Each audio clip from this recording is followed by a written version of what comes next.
amigos, estamos aqui na TV Japi, no Japi Notícias, e vamos conversar hoje com o secretário da Educação do município de Jundiaí, o Renato Poli, que está aí às vias de participar de um evento internacional a respeito de educação, e convidamos ele para falar sobre esse evento, essa participação, e depois nós temos uma surpresa aí, que é o novo livro do Renato. Renato, bem-vindo à TV Japi. Explica para nós aí o que é que você vai fazer. Bom, Douglas, obrigado pelo convite, participar novamente aqui na TV Japi, né, com você. Eu vou participar de um evento internacional que se chama Jornadas Transandinas de Educação na América Latina, que vai ter como tema educação com caráter emancipatório, né, e que se realizará em São Paulo, no Centro Universitário Assunção. Está sendo organizado pela Unimes, que é a Universidade Metropolitana de Santos, com parceria com o Centro Universitário Assunção, com a PUC de São Paulo também. E eu terei uma participação junto com um amigo, o Sidney Ferreira de Vares, que é um doutor em educação também, numa mesa redonda, onde nós vamos discutir as relações entre Estado, políticas públicas de educação e currículo. A nossa participação vai ser no próximo dia 22, o evento é dia 21, 22 e 23 agora de setembro. Então é um evento de grande importância. A conferência magna de abertura será proferida por uma pessoa bastante importante, né, que é um teólogo, o Carlos Josafat, que foi professor aposentado da Universidade de Estrasburgo. Então é uma pessoa de grande experiência e trará com certeza uma grande contribuição para o evento, além de as outras várias mesas redondas com especialistas em educação do Brasil inteiro, da América Latina e de outros países também. Renato, vou até falar um negócio que é a grande preocupação de nós, que nos preocupamos, né, com o ensino brasileiro, né, e você é um especialista nisso, e a gente tem um receio hoje, porque nós estamos partindo aí de um nível médio para frente, com uns semi-analfabetos, vamos dizer assim, né? Jovens que não leem mais, né? Jovens que não sabem interpretar, né? Jovens que têm uma escrita horrível, né? Jovens que não têm noção do ensino, né, e que estão sendo mal preparados nesse Brasil inteiro. Como é que você vê isso e essa grande preocupação? Porque eles serão os adultos de amanhã. Olha, Douglas, nós tivemos recentemente a divulgação dos índices do IDEB, né, que é o Índice de Desenvolvimento da Educação Básica, e no caso Jundiaí teve uma boa classificação nesse índice, que é uma avaliação externa. E eu tive acesso a um texto, né, um texto produzido por um professor da Unicamp, que é o Luiz Carlos de Freitas, que é especialista em políticas públicas de educação no Brasil. Apesar de a gente ter ainda muitas dificuldades, né, com relação à alfabetização, à aprendizagem de modo geral no Brasil, o que ele argumenta nesse texto é que tem havido uma evolução no processo de qualificação da educação brasileira. Isso é ensino fundamental ou os outros? A educação básica, né, de modo geral, que compreende educação infantil, ensino fundamental e médio. Com relação ao ensino superior, nós temos, evidentemente, um déficit muito grande de oportunidades, né, no Brasil. A maioria dos alunos, como a gente já comentou uma outra ocasião no seu programa, que estão no ensino superior estão em universidades privadas, né? Então, aí precisaria haver um investimento público maior, né, de vagas nas universidades públicas para que esse nível de ensino seja melhorado. Mas, segundo o professor Luiz Carlos de Freitas, eu tendo a concordar com ele, tem havido uma evolução, né, nos processos educativos no Brasil, a despeito desses problemas que realmente existem, né? A gente tem ainda um nível de analfabetismo no Brasil muito grande, precisa ser combatido, né, com políticas públicas efetivas, com programas e com projetos que são desenvolvidos pelos municípios, pelos estados, que compõem a federação, né? Então a gente tem enfrentado, né, com as ferramentas que dispomos para amenizar esses problemas que você mencionou e que de fato existem. Como que você vê essa questão de essa evolução do ensino? Você acha ainda que a gente está caminhando muito devagar? Como é que você vê esse caminhamento? Eu acho que da década de 2010 para cá houve uma evolução grande, né, no processo de aprimoramento da educação brasileira.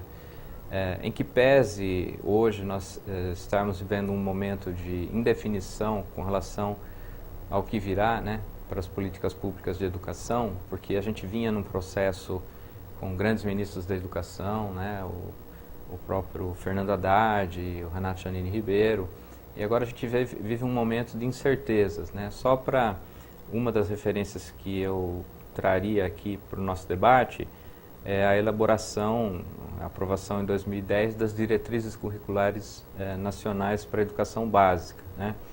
Há uma incerteza ainda se essas diretrizes, que foram diretrizes discutidas publicamente no país, permanecerão ou não. Então, a gente não sabe exatamente o que o novo governo, né, que assumiu agora recentemente, com o impeachment da presidenta Dilma, fará, né, com essas bases que já estavam consolidadas anteriormente nas gestões anteriores do Ministério. Então, e se desvincular os 25% do orçamento? Então, esse é um outro problema que eu considero... Desculpa a expressão, nós estamos perdidos. Eu acho grave essa proposta, né, porque é o mínimo que se espera, né, de investimentos em educação. Aqui no município, felizmente, a gente tem investido além, né, dessa normativa. Nesse ano, nós ficamos na casa de 30,3%, né? Estamos prevendo... Do orçamento. Isso. Para o ano que vem, estamos prevendo um orçamento na casa de 27%, né? Devido a alguns fatores, como a própria crise de arrecadação do país, mas acima, né, desse valor. Se houver uma flexibilização dessa norma, a gente tem receios, né, que os sistemas de ensino, sobretudo os municipais, terão impactos negativos violentos. Então, eu não tenho dúvida disso. Eu acho que a sociedade brasileira tem que se mobilizar para que se impeça, né, esse retrocesso que eu acredito em termos da flexibilização do financiamento da educação pública no Brasil. Olha, até é importante frisar o seguinte, se você gastou 30,3% do orçamento em educação, na saúde eu sei que foram gastos 28% com saúde, estou dizendo no município de Jundiaí. Só aí nós já temos 58% do orçamento gasto com saúde e educação. E mesmo assim nós temos dificuldades. Você já imaginou se desvincular municípios que não serão mais obrigados? Eles não vão gastar tudo isso, concorda? A grande maioria dos agentes públicos, ou vamos dizer, dos gestores públicos, né, que são os políticos de gestão pública, eles não vão ter essa consciência que Jundiaí tem. Concorda comigo? Sem dúvida. Estou dizendo uma grande maioria. São as duas pastas que mais demandam recursos, né, educação e saúde, e há um risco de haver ingerências de ordem política e mesmo do setor privado, né, que vai ter interesses, evidentemente, de abocanhar fatias, né, desses serviços de educação, com esses anúncios de processos de abertura, né, para o mercado que tem sido divulgados agora recentemente pelo governo, né, com propostas de privatização. Há riscos, né, que também no setor da educação e da saúde haja ingerências, né, do setor privado, e aí toda a preocupação que é secular, né, não só no Brasil, mas no mundo, de preservação, né, do interesse público nas áreas de educação e saúde, sejam, né, essa proposta, né, que não é de hoje, há mais de 100 anos se discute isso, seja prejudicada, né, por essas flexibilizações que são retrocessos, na verdade. Então, deixa eu até explicar para que as pessoas, e me ajude aí para que as pessoas possam entender. Com todas as lutas sociais que o Brasil teve, né, avançou-se para quê? Para que tenha uma garantia constitucional de no mínimo 15% para a saúde e 25% para a educação. Então, vai vinculado de 40% do orçamento. Jundiaí vai além, o que você disse, Jundiaí gastou 30% para a educação e 28% eu sei que foram gastos para a saúde. E isso é uma demanda de processo em que o governo esteja, né, preocupado com as áreas sociais mais atingidas, correto? Se de repente isso for votado para que o orçamento seja livre ou diminuam esses percentuais, de um país que hoje é um país com dificuldade na educação e na saúde, nós teremos um nível de decréscimo nessas duas áreas sociais muito grande. Então é importante que a população fique esperta, acordada para que, se o governo Temer propor essas duas coisas de diminuição da vinculação dessas verbas no orçamento, a população reaja. Por quê? Porque é isso que está ajudando a fazer com que eleve-se o padrão da educação e da saúde, num país em que são as áreas mais preocupantes que nós temos. Correto? Estou errado? Não, perfeito. E inclusive aqui em Jundiaí, já prevendo, né, riscos futuros, nós, a partir do ano passado, fizemos um planejamento na Secretaria de Educação, elencamos 4 projetos estratégicos, e 2 deles são relativos à participação da sociedade nos destinos da educação, por meio de um projeto de lei que estamos encaminhando para a Câmara para transformar o atual Conselho Municipal de Educação, que tem um caráter apenas consultivo, né? Num conselho participativo. Ele não é decidido, ele não decide. Ele vai ser deliberativo e as pessoas serão eleitas pelos seus pares. Hoje as pessoas são indicadas. E estamos mandando também um novo projeto de lei para ampliarmos o debate na sociedade, constituindo um fórum municipal de educação para que as políticas públicas sejam discutidas pelos pares, né, por aquelas pessoas todos aqueles que têm vínculos com a educação, todos os cidadãos que tiverem interesse. E também no nosso Plano Municipal de Educação, aprovado em 2015, nós temos nos próximos 10 anos uma obrigatoriedade legal de realizarmos 3 conferências municipais de educação. Então, os destinos da educação no município. Com esses mecanismos garantidos em lei, provavelmente, né, os governos que se seguirem daqui para frente, seguindo essas regras, terão o apoio da sociedade, né, para que essas flexibilizações na área de financiamento ou mesmo ingerências de qualquer tipo na educação pública sejam impedidas. Como está a educação no município? Porque a responsabilidade nossa é o ensino fundamental, né? Não é isso? Sim. Qual que é o ensino? Explica qual a responsabilidade do município e o que é ensino fundamental, de que se trata essa educação que os municípios são responsáveis. Então, a partir da municipalização do ensino, que se deu em 1996, os municípios acabaram se responsabilizando. Há um grande debate sobre a maneira como isso foi feito, né? Muitos estudiosos dizem que foi uma municipalização imposta. Os municípios acabaram se responsabilizando pela educação infantil e pelo ensino fundamental. O que é isso? Então, a educação infantil nós temos 2 setores ou segmentos, né? Que é a creche, que vai de 0 a 3 anos e 11 meses. Não é uma faixa etária cujos pais ou que o município, né, tem a obrigatoriedade da matrícula. Essa matrícula é facultativa. A partir dos 4 anos, que é o segmento de educação infantil 2, também chamado de pré-escola, a partir agora de 2016, a matrícula é obrigatória para as famílias e para o município. E também o ensino fundamental, que compreende 2 ciclos, né? O ensino fundamental 1, que vai do 1º ao 5º ano, e o fundamental 2, que vai do 6º ao 9º ano. Que termina com que idade? Então, mais ou menos. O 1º ao 5º ano vai dos 6 aos 10, né? E o fundamental 2 vai dos 11 aos 14 anos. Só que no município nós temos apenas uma escola de ensino fundamental 2, que é do 6º ao 9º ano, né?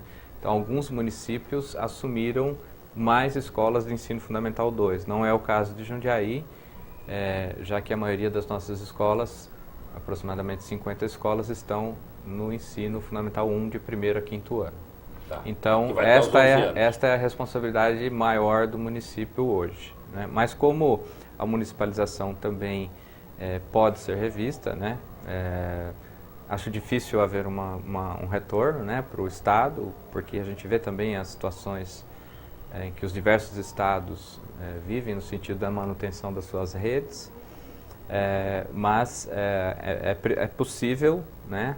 Há dispositivos que podem ser revistos, aí há possibilidade de revisão dessas parcerias, né, do Estado com o município. Não é desejo nosso, muito pelo contrário, quanto mais oferta de vagas e de oportunidades no município, melhor. Qual é o que nós estamos de resultado da nossa educação em Jundiaí? Então, Como é que nós temos estamos? 2 índices, um que foi divulgado em 2015, que Jundiaí ficou no 5º lugar no índice de oportunidades educacionais do Brasil, ou seja, que é isso? É um índice que foi criado por várias fundações, né, que debatem a questão da educação pública no Brasil. Entre elas tem a Fundação Roberto Marinho no meio. E a Jundiaí ficou entre as 5 cidades que têm o melhor índice de oportunidades educacionais. Todas as oportunidades, desde o ensino regular até outras modalidades, né? No caso aqui a gente tem também educação de jovens e adultos, a gente tem o ensino de línguas, né? No Centro Municipal de Línguas, nós temos informática, então tem várias oportunidades. E agora, recentemente, nos últimos dias, nós tivemos a divulgação do índice de 2015 do IDEB, que é o Índice de Desenvolvimento da Educação Básica, e nós tivemos uma evolução da última edição de 2013, de 6,7 para 6,8. Então, uma nota de padrão alto, né? A média nacional está em torno de 6,3 e, no caso do estado, 5,5. Então, uma média bastante alta, né? Os municípios da região conseguiram. Evidentemente, este é um indicador externo e ele tem as suas limitações também, porque este indicador ele se vale de 2 critérios, 2 formas de avaliação. Uma é o fluxo da rede, no caso, medindo as aprovações, né? E o outro é a aplicação de uma prova, que é chamada de Prova Brasil, cujo conteúdo está restrito a uma prova que avalia as áreas de matemática e língua portuguesa, nas séries iniciais e nas séries finais do ensino fundamental. E, então é um indicador de avaliação externa, mas é importante frisar que não se pode fazer muitas comparações entre municípios ou unidades escolares, porque as realidades sociais, culturais, econômicas de cada comunidade, de cada localidade variam, né? No caso, por exemplo, Louveira teve uma nota 7.0, um pouco maior que Jundiaí, mas é uma rede menor, é uma cidade que tem uma boa renda per capita, né? E tem um diferencial econômico ali que faz com que 2 pontos percentuais ali na média estiveram um pouco acima de Jundiaí. Mas isso não torna a educação do nosso município de menos qualidade, né? E eu costumo falar no sentido de uma qualidade social, porque é uma rede grande. Como né? que nós estamos? Qual é a qualidade da nossa educação? Olha, como Douglas, que ela está? Até um pouquinho à parte desses índices, como é que você vê isso? Modéstia à parte, internamente, a gente tem avaliado que, inclusive pelo trabalho da rede mesmo, não só pela gestão, mas pelo esforço dos educadores e educadoras, com os processos de formação que a gente vem desenvolvendo desde 2013 nessa gestão, nós estamos muito bem, obrigado, porque nesse processo de formação a gente tem contado com a participação de pessoas importantes que vêm trazer suas experiências, né? Nós temos instituições que promovem as formações para a gente e há um processo rico de vida dentro das comunidades escolares, né? Que autonomamente, isso inclusive faz parte das nossas diretrizes, desenvolvem projetos que às vezes têm a ver com a realidade ali da escola, né?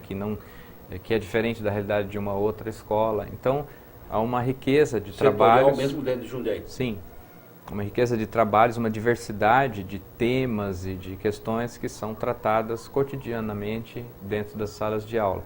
Sem falar dos aportes de ordem material, pedagógico, né, que a Secretaria vem dando, com problemas e com falhas, evidentemente, mas eu acredito que nós estamos num processo de qualificação cada vez maior da nossa rede, né? E isso a gente vê no próprio depoimento das pessoas que matriculam seus filhos na rede, né? Nós tivemos agora com a crise uma migração grande de pessoas do setor privado para a rede e a gente ouve os depoimentos, né? As pessoas realmente muito satisfeitas, né, com a qualidade social do trabalho que é oferecido. Agora é importante isso, porque você falou um negócio. Nós estamos em crise. O país está em crise, uma crise bravíssima. as pessoas não estão conseguindo mais os seus planos de saúde, manter os seus planos de saúde, uma grande parte da população, e manter os seus filhos em escolas particulares, né? E migram para quê? Para o poder público, vamos dizer assim, de uma maneira geral. Sim. Tanto na parte da saúde para o SUS, como na parte da educação para as escolas públicas. Eu quero que você fale nessa avaliação jundiaense, porque esse processo está acontecendo, correto? Como as pessoas estão se manifestando em relação a isso? Olha, como eu disse, as pessoas estão satisfeitas, né? Aquelas que estão vindo da rede privada, né? Das escolas privadas para o município, dos depoimentos que a gente ouve, estão bastante satisfeitas. A procura é muito grande, né? A gente esperava que em 2016, com a obrigatoriedade da matrícula aos 4 anos, houvesse um crescimento maior da demanda nesse segmento, que a gente hoje dá conta, né? Nós não temos nenhum problema de atendimento, não temos fila de espera para a escola, né? E houve, ao contrário, uma procura maior no ensino fundamental, né? Isso é reflexo também dessa crise, de uma migração do setor privado para o município. E a gente tem que, de agora em diante, em função dessa situação econômico-social, planejar o crescimento da rede, né? Evidentemente, isso tem a ver com questões orçamentárias, isso tem que ser pensado dentro dos limites orçamentários da arrecadação do município, porque uma coisa é a peça orçamentária, outra coisa é a efetivação dos recursos de verdade. Ao longo do ano, né? E então nós planejamos, né? Tem toda uma discussão que é pública, através de audiências públicas, inclusive, da peça orçamentária, que está nesse processo agora iniciando, né? Para o ano que vem. Mas é importante que a gente se planeje, já estamos fazendo isso, né, para pensar a expansão da rede e o atendimento a todos dessa nova demanda. Dessa nova demanda que está vindo para o município. Olha, uma das coisas que eu sempre discuti, e eu briguei muito quando eu criei os conselhos de segurança, né, esse modelo, e eu sempre discuti que o seguinte, o Estado ele tem que cuidar tanto do jovem, porque o jovem às vezes na escola ele se alimenta e não se alimenta em casa, né? Pela dificuldade. Ali ele vai ter os modelos de aprendizado e os modelos comportamentais, né? E se nós um dia conseguirmos fazer com que tenhamos uma escola de tempo integral, nós estaremos tirando esse jovem do acharque, vamos dizer assim, né, do tráfico de drogas, da marginalidade, tudo, para que a gente possa prepará-lo melhor. Como que você vê isso? E se um dia nós estamos caminhando para que a gente tenha no município essas escolas em tempos integrais?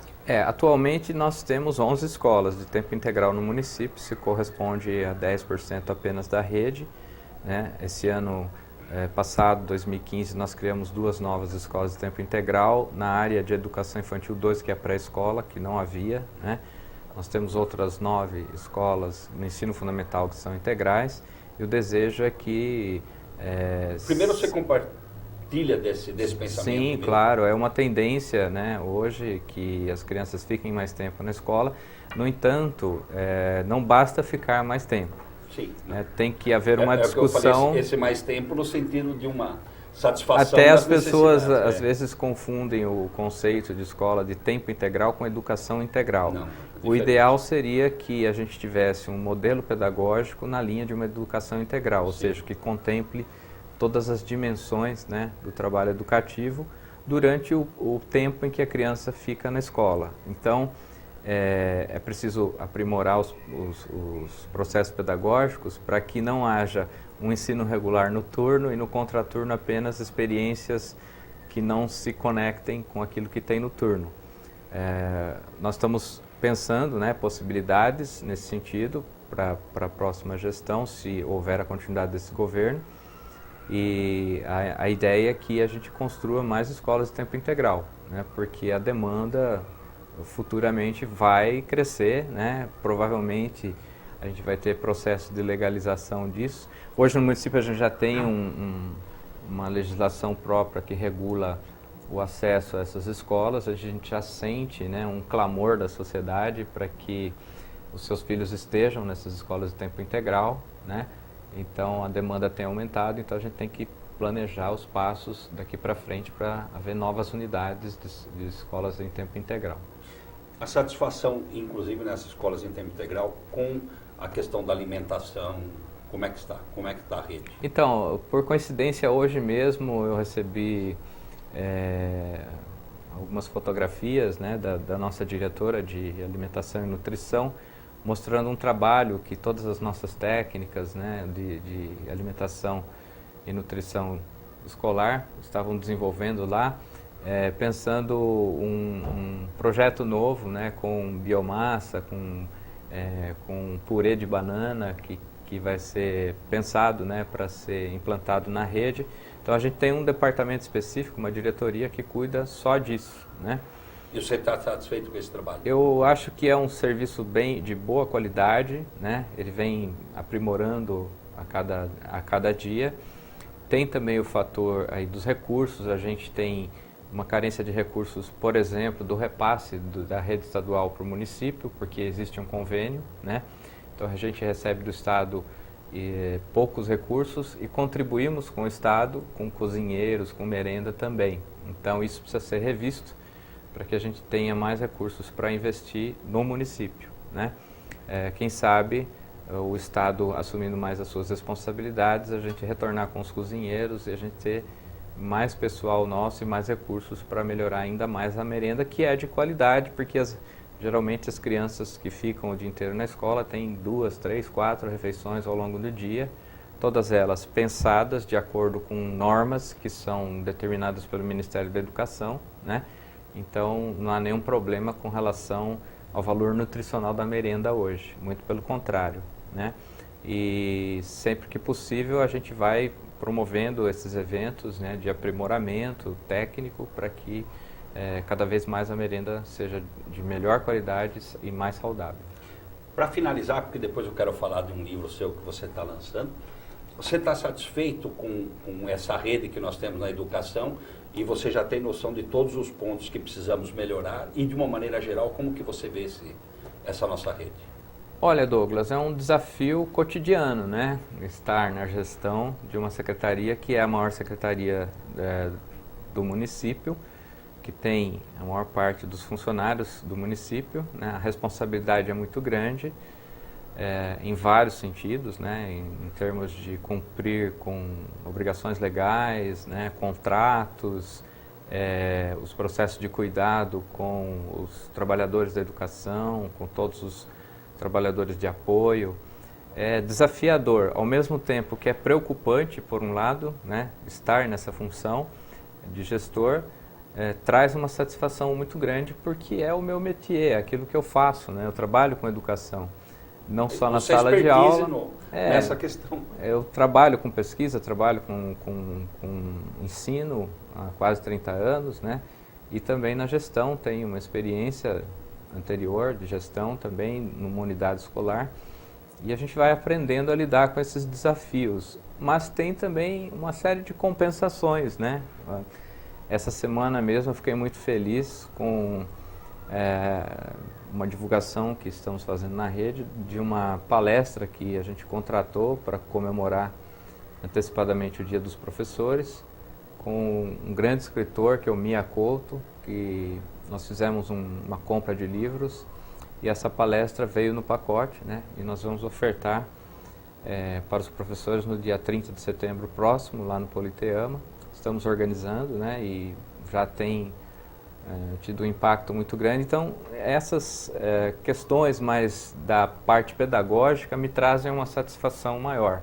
A gestão em si, ela exige muito da gente, fisicamente, mentalmente, eu diria até espiritualmente, eticamente, né? Porque a gente lida com contrariedades, com o ser humano, mas é sempre, assim, algo enriquecedor, né? Eu estou, assim, já com tempo para aposentadoria, mas a gente percebe que tem um gásinho ainda que a gente pode, né, investir para continuar o nosso trabalho.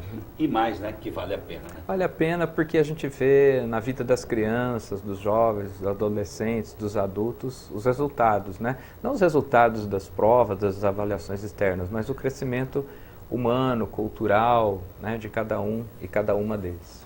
Legal. Olha, e parabéns pelo trabalho, porque Muito eu sei obrigado. que está sendo um trabalho muito bem feito na Secretaria de Educação. E o Renato é escritor, músico, né? Fui músico. Eu sei que ele foi músico, mas ele ainda dedilha. Eu dou uma arranhada, certo? Ainda gosta muito de atuar nessa área. E aqui, olha, pega aqui, Hélio, por favor, esse livro, e você vai falar um pouco desse livro, e por que nós estamos vivendo essa onda de conservadorismo, né? Então, tudo bem? Então, vamos lá. Renato, de que se trata? Porque, olha, em tempos, essa democracia, em tempos de conservadorismo, que é a minha grande preocupação, porque eu sou um ativista da democracia participativa, né? Eu sou um ativista político do terceiro setor, quer dizer, eu me preocupo com essa democracia meramente representativa, muito mais, quiçá, com a democracia participativa, que ainda nós nem engatinhamos estamos, né? Quer dizer, as pessoas nem sabem do poder que elas têm democraticamente. Fala um pouquinho, por que você acha que nós estamos vivendo exatamente isso e qual é a luta para a manutenção dessa democracia nesses tempos de conservadorismo? Então, Douglas, na verdade, esse livro nem era muito para ter esse tema, né, como título, né? A gente vinha nesse projeto desde 2015 trabalhando. A gente tinha uma intenção de reunir textos de filosofia política, né? E acabamos conseguindo isso, né? Reunimos 12 autores, professores de universidades federais, públicas, estaduais e privadas, né? Que compõem o livro, que é organizado por mim e pelo Sidney Ferreira de Vares, que é um professor de São Paulo, também doutor em educação. E a ideia era um livro de filosofia política. No entanto, quando ele foi para a parte mais de editoração, né, diagramação, isso foi mais no início do ano, nós percebemos que ele poderia ter um tom, né, mais de avaliação do momento político que nós estamos vivendo. Daí nós escolhemos um título, né, Democracia em Tempos de Conservadorismo. Lógico que o termo conservadorismo, ele comporta várias possibilidades de interpretação. Nós, evidentemente, estamos nos referindo ao tempo presente, né? Aquilo que nós temos vivido na política institucional brasileira, mas não só, mas também no seio da sociedade, né? Enquanto comportamentos, enquanto problemas de natureza ética, né? Nas relações interpessoais. Então, são 12 textos, cada um trabalhando temáticas específicas, que se conectam dentro dessa ideia de um reforço ao espírito democrático e combate a todas as formas de conservadorismo, seja por meio de preconceito, seja por meio de incapacidades de comunicação, de convivência. De ignorância. Isso, de empobrecimento intelectual, que acho que é um desdobramento, né, do conservadorismo. E, felizmente, esse livro conseguiu reunir, inclusive, 4 gerações de pesquisadores, né? O César Nunes, que fez o prefácio do livro, é um professor da Unicamp, que foi professor de 2 autores do livro. Foi meu professor e foi professor do Marcos Francisco Martins, que é um professor da Federal de São Carlos. E o Sidney, que é o co-organizador deste livro, foi meu aluno. E existem outros pesquisadores que foram alunos dele. Então, são 4 gerações de pesquisadores, todos com doutorado, que compõem essa obra, né? E nós fizemos um lançamento aqui em Jundiaí, depois fizemos um em São Paulo. E o livro está aí à disposição, né? Para quem quiser ter acesso, ou pela editora, ou pode me procurar, que a gente disponibiliza, né? Eu acho que é uma contribuição importante para pensar o momento presente do nosso país. Então, para finalizar, você acha que essa democracia corre risco ou né, em função desse conservadorismo, entre aspas, assim, em função de todas as razões que você enumerou, né, e esse empobrecimento intelectual, a gente vê que está gritante, né, esse empobrecimento está crescendo, né, e até com violência, não só moral, como física, né, e o Estado se fortalecendo no sentido de repressão, que a gente vê que está acontecendo isso em muitos aspectos, né? É altamente preocupante, porque um país sem democracia tende a involuir, né? E não evoluir. Como que você vê isso e como que você vê, nós temos, sob o seu ponto de vista, nós temos esperança?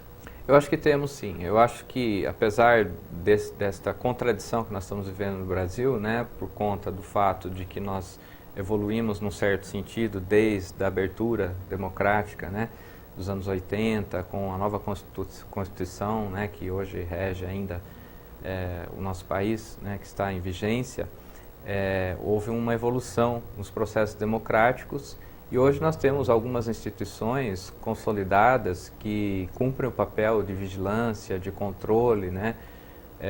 Hoje, apesar do problema endêmico da corrupção, que não é um problema localizado num partido político ou numa instância da sociedade, é um problema endêmico, a gente também tem, por outro lado, né, paradoxalmente, mecanismos de controle, né, por meio do Poder Judiciário principalmente, para inibir estas práticas, que são práticas que estão no âmbito deste processo de conservadorismo que a gente vive.